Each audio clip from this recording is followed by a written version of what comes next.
আপনাদের এলাকায় যদি ব্রোকলি পাওয়া যায় এই রেসিপি বানাইতে ভুলবেন না। অল্প একটু লবণ দিয়ে 10 মিনিটের জন্য ভিজিয়ে রাখবেন। 10 মিনিট ভিজিয়ে রাখার পর খুব সুন্দর করে ধুয়ে নেবেন। ফুটানো পানির মধ্যে অল্প একটু লবণ, 1 চামচ তেল দিয়ে দিবেন।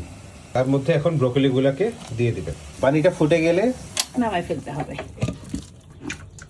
সয়া সস দিয়ে দিলাম, অল্প একটু শ্রীরাচা সস, অল্প একটু গরম পানি, সামান্য একটু লবণ, কর্নফ্লাওয়ার 1 চামচ, অল্প একটু চিনি, অল্প করে তেল, রসুন কুচি। রসুনটা লাল হওয়ার পরে যে সসটা বানিয়েছিলাম সেই সসটা দিয়ে দিবেন। সসটা একটু গাঢ় হওয়ার জন্য অপেক্ষা করবেন। এবার দিয়ে দিবেন ব্রকলি।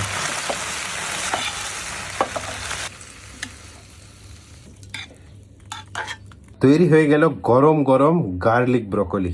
দেখতে কত সুন্দর লাগতেছে, মাশাআল্লাহ। বিসমিল্লাহ। গার্লিকের খুব সুন্দর ফ্লেভার।